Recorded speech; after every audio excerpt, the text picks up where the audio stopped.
अस्सलाम वालेकुम स्टूडेंट्स। आज हम पढ़ने जा रहे हैं class 8 fourth edition keyboard grade 8 की। इसमें आज हम पढ़ेंगे चैप्टर नंबर 9। चैप्टर नंबर 9 का नाम है entrepreneurship in digital age. What is digital entrepreneurship? Digital entrepreneurship is the intersection of digital technologies and entrepreneurship. Digital entrepreneurship consist of creating a business. ये consist करता है कि हम लोग एक बिजनेस बनाएं ऑन द इंटरनेट के ऊपर, सेलिंग सर्विसेज, उसके ऊपर हम लोग सर्विसेज बेचें, मतलब किसी को भी सर्विसेज देना, मतलब जिस तरह ड्राइविंग ऐप होती है या और हमारे पास काफ़ी ज़्यादा ऐप्स होती हैं, वो प्रोवाइड करना लोगों को, या प्रोडक्ट्स जो है सेल करना online without the need of invest in physical spaces. Digital entrepreneurship हमारे क्या होती है कि हम लोग एक बिजनेस बनाएं जिसके ऊपर या हम लोग सर्विसेज बेचें या हम लोग प्रोडक्ट्स बेचें ऑनलाइन, और वो भी हम लोग फिजिकल स्पेसेस, मतलब फिजिकल इन्वेस्ट किए बगैर हम लोग कर सकते हैं ये चीज़। A few examples of digital business are online courses, e-commerce, blogs, YouTube channels, and technological solution in general. Few जो एग्जांपल्स है हमारे पास डिजिटल बिजनेसेस की, वो ऑनलाइन कोर्सेज, अक्सर लोग होते हैं ऑनलाइन कोर्सेज करवा रहे होते हैं जी, मतलब कहते हैं कि हम इंग्लिश का कोर्स करवा रहे हैं, हम मैथ का करवा रहे हैं, हम कंप्यूटर का करवा रहे हैं। इस तरह के कोर्सेज ई कॉमर्स में जो बिजनेस के बारे में चीज़ें सेल्स और बाय होती हैं, क्लाइंट्स जो है वो मीटिंग होती है उनकी, ब्लॉग्स बनाना, यूट्यूब चैनल्स बना लेना, ये सारे जो है यूट्यूब अक्सर लोगों ने बनाया होता है। तो ये डिजिटल एंटरप्रेन्योरशिप के ज़रिए आता है, क्योंकि इसमें हम लोग कोई भी इन्वेस्टमेंट हमारी ज़रूरत नहीं है, मतलब मोबाइल तो हमारे पास पहले का ही होता है और इसमें मतलब हमें कोई इन्वेस्टमेंट करने की ज़रूरत नहीं है। And technological solution in general. The main advantage of this business model is that you don't need to invest a lot of money in order to get started.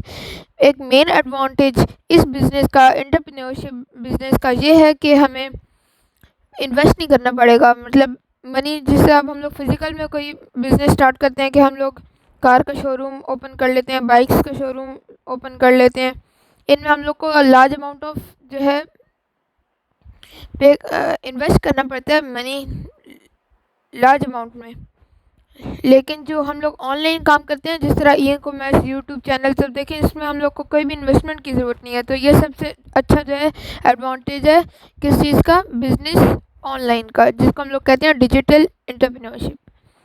In comparison to offline market, comparison to offline का market का क्या मतलब है कि अगर offline market मतलब physical अगर हम लोग कोई चीज़ बाय एंड सेल करते हैं तो उसमें हम लोग को पहले बिजनेस स्टार्ट करने के लिए इन्वेस्टमेंट करनी पड़ेगी। In addition this format allow entrepreneurs to work from wherever and whenever they want to, having great flexibility in their daily routine। ये फिर एंटरप्रेन्योर्स को हेल्प करती है कि जहाँ पे वो मर्ज़ी और जिस वक्त मर्ज़ी अपने जो है वो बिज़नेस को स्टार्ट कर सकें। इसके बाद हम पढ़ते हैं डिड यू नो।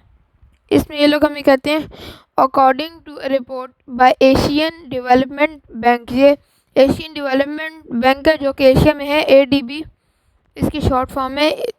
2022 में इसने एक रिपोर्ट दर्ज की थी कि सिंगापुर में जो है Singapore boards the world best digital entrepreneurship system. Singapore एक कंट्री का नाम है जिसमें वर्ल्ड के बेस्ट एंटरप्रेन्योरशिप जो है वो सिस्टम था 2022 में। एक पेज हमारा मुकम्मल हो गया, अब हम लोग नेक्स्ट पेज पे आ जाते हैं।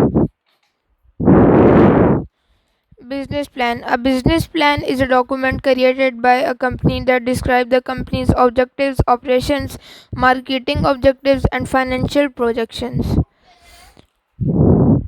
एक बिजनेस प्लान जो होता है वो डॉक्यूमेंट होता है जो एक कंपनी बनाती है और वो डिस्क्राइब करता है कि कंपनी के ऑब्जेक्टिव्स क्या होंगे, उसके ऑपरेशंस क्या होंगे, मार्केटिंग ऑब्जेक्टिव्स मतलब वो कौन सी चीज़ ख़रीदेगी, कौन सी बेचेगी, कितना प्रॉफिट, एंड फाइनेंशियल प्रोजेक्शंस इसका ये मतलब है कि उसने कितने में चीज़ लेनी है, कितने में सेल करनी है, उसका प्रॉफिट क्या होगा, या लॉस परसेंटेज जो है उसकी वो क्या होगी। The information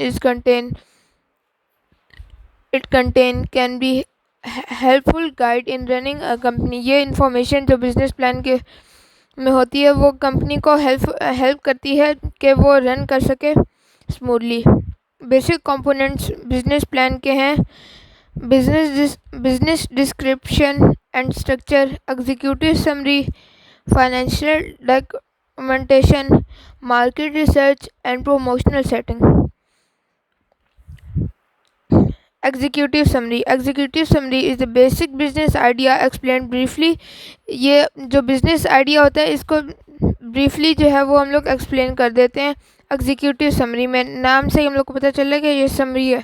it includes your company backgrounds, company का बैकग्राउंड क्या है, एडवांटेजेस उसके क्या हैं, कंपनी के आपको क्या एडवांटेजेस हो रहे हैं, that your company can provide the pricing models के लोग जो है आपकी कंपनी से चीज़ें क्यों ख़रीदें। Business description and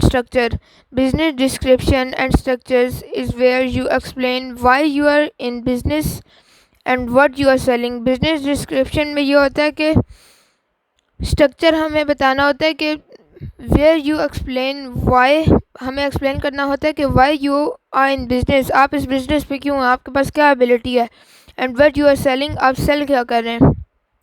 if you sell products describe your manufacturing process. अगर हम लोग प्रोडक्ट्स को सेल कर रहे हैं तो हम लोग को बताना होगा कि हम लोग इसको किन किन प्रोसेस से बनाते हैं, किस तरह से बनाते हैं। मैन्युफैक्चर प्रोसेस बताना होगा। अवेलेबिलिटी ऑफ मटेरियल्स, किस टाइप के हम लोग इसमें मटेरियल्स डालते हैं, एंड अदर ऑपरेशनल डिटेल्स, और भी इसमें बहुत ज़्यादा ऑपरेशनल डिटेल्स हम लोग को बतानी होती है। इफ़ यू प्रोवाइड सर्विसेज, जिस तरह बाइकिया वाले या इन ड्राइव वाले जो है हम लोग को सर्विसेज देते हैं, तो describe their value proposition to customer के, वो मतलब एक अपने कस्टमर को वैल्यू प्रोपोजिशन कितनी देंगे। दो टाइप्स हम लोगों ने पढ़ ली हैं। अब अगली हमारे पास दो टाइप्स आ गई हैं। नंबर 1 है market research and promotional strategy. This includes sales promotion, public relations. Marketing strategies and market research include sale forecast, promotions। Marketing strategies जो होती हैं हमारे पास, या जिनको हम लोग कहते हैं मार्केट रिसर्च, वो इंक्लूड करती है सेल्स फोरकास्ट, हम लोग कितनी चीज़ें मतलब सेल कर रहे हैं, प्रमोशन, अपनी चीज़ की प्रमोशन करना, पब्लिक रिलेशंस, पब्लिक में कितने रिलेशंस हैं, how you stack up against your competition। If you can't produce a lot of data analysis, you can provide testimonials from existing customers। अगर हम produce a lot of data analysis, अगर हम लोग large amount में जो है data analysis produce नहीं कर सकते, तो हमें testimonials for existing customers, existing मतलब बाद में आने वाले कस्टमर्स के लिए हम लोग को टेस्टिमोनियल्स का जो है वो प्रोवाइड उनको करनी पड़ेंगी। लास्ट वन है हमारे पास financial documents include the profit and loss statements, balance sheet and your cash flow statement. Financial document में ये होता है कि हम लोग को हम लोगों ने चीज़ कितने की ली है, उसको सेल कितने की किया, प्रॉफिट हमें क्या हुआ है या लॉस क्या हुआ है, उसकी बैलेंस शीट बनाना, और कैश के बारे में जो सारा होता है वो उसको हम लोग कहते हैं फाइनेंशियल डॉक्यूमेंट्स। तो स्टूडेंट्स, आज की वीडियो में हम लोग इतना ही पढ़ेंगे।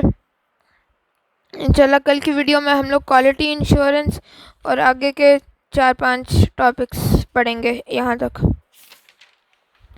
अल्लाह हाफिज़।